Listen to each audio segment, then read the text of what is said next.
The government's scientific advisers have warned that people will need to avoid unnecessary social contact for the best part of a year, alternating between strict and less strict measures to help intensive care units cope.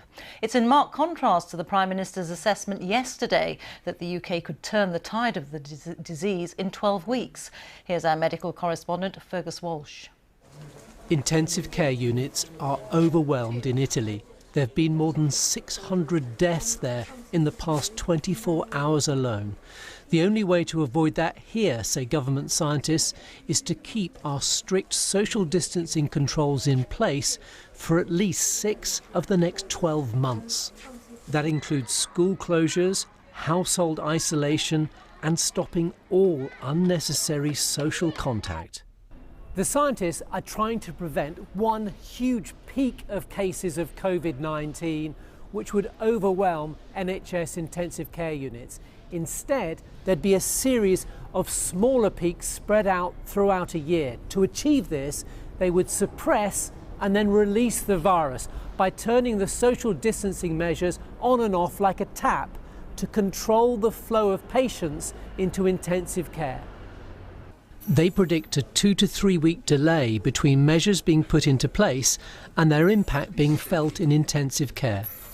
The scientists estimate that 2% of those aged under 50 who get infected will need to be admitted to hospital, rising to 44% among the over 80s. Warmer weather reduces flu cases, but the science is unclear whether the coronavirus outbreak will subside in summer. The fatality rate for COVID-19 is very age-dependent, varying from 0.01% or 1 in 10,000 among the under-20s, rising to 8% or 1 in 12 among the over-80s. A vaccine could save millions of lives globally. Public Health England scientists at Porton Down in Wiltshire are playing a key role, but it's unlikely to be ready for at least a year. Fergus Walsh, BBC News. A major London hospital has become the first in the UK to announce that it had, for a time, run out of critical care capacity to treat coronavirus patients.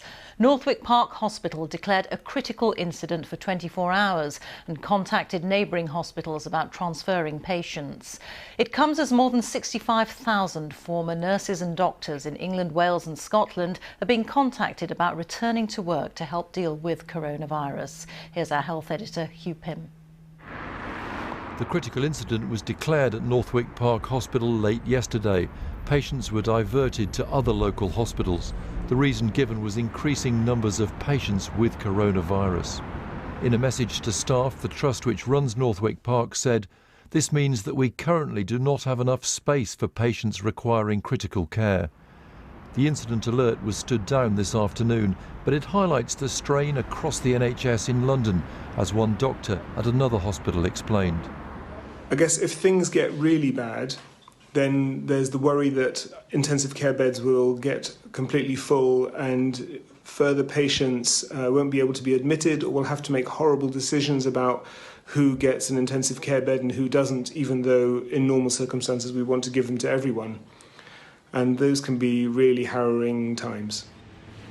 The pressure was clear when a nurse after a long shift couldn't buy food and pleaded with shoppers not to empty the shelves in a widely watched social media clip. There's people like me that are going to be looking after you when you're at your lowest. Just stop it, please. England's chief nursing officer told me how sad she was to hear Dawn's story. It's heartbreaking when you see nurses across the country working 48-hour shifts, week shifts. They're working so hard and they will be working even harder, I'm absolutely sure. But I'm asking for all supermarkets to open their doors for those that are working in health and social care, providing this expert care to our patients. This cab firm in the East Midlands is offering free delivery of food to NHS staff, as well as those who are vulnerable. They say they made 300 deliveries in the last few days. A call's gone out to retired staff to come back to the NHS front line. Bridget worked for 38 years in the health service, mostly as a senior nurse, and is ready to return. It's a scary prospect because we don't know enough about this disease at the moment, and I think there's a lot to be learned, but I think it's really important for me to go back in, and I think I just have to take it as it comes. It's clear that NHS leaders are expecting immense pressure as case numbers surge. That's why they want to bring back retired staff. But many doctors and nurses are very concerned about what they're facing up to right now. Today I'm doing P4, so this blue one. And the work of staff was seen at first hand by the Duke and Duchess of Cambridge visiting an NHS 111 call centre, one part of the huge effort being made across the service. Hugh Pym, BBC News. Schools across the UK closed their doors this afternoon with no clear idea of when they'll reopen. They'll be shut to all but vulnerable pupils and the children of key workers. There's also been more detail on how grades will be calculated for pupils whose exams have been cancelled, as our North of England correspondent Judith Moritz reports. It's not even Easter, and this could be the last school drop-off of the year. For the children, it's bizarre. For their parents, facing weeks of home teaching, it's daunting. Have a great day. It can bring tears to your eyes if you think too much, so you kind of just roll with the punches and just do what you can, really. It's going to be hard. We've already looked through my 5-year-old's folder and there's lots of phonics, and I'm thinking, oh my God, phonics? What's phonics? For children in Year 6, it's extra emotional. This could be their last day of primary school. What will happen if we don't come back to school before we leave to Year 7? We're not sure what's going to happen, but obviously here at St John's, we're a community.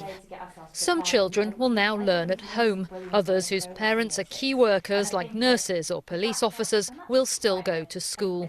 My dad's in the army and my mum's in charge of all the trucks that deliver food and that to shops.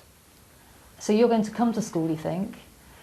Just over 10% of the children here will be in school from next week.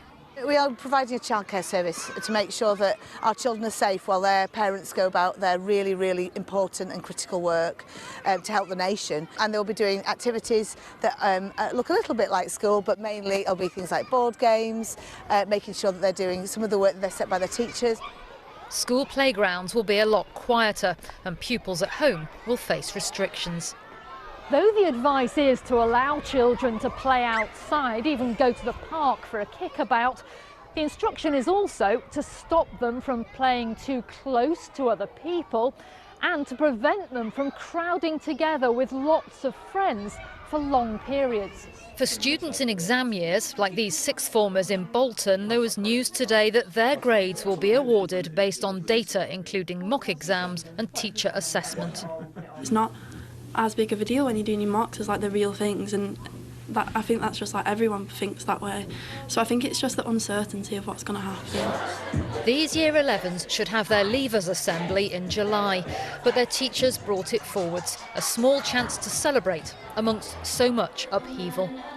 Judith Moritz, BBC News, Greater Manchester.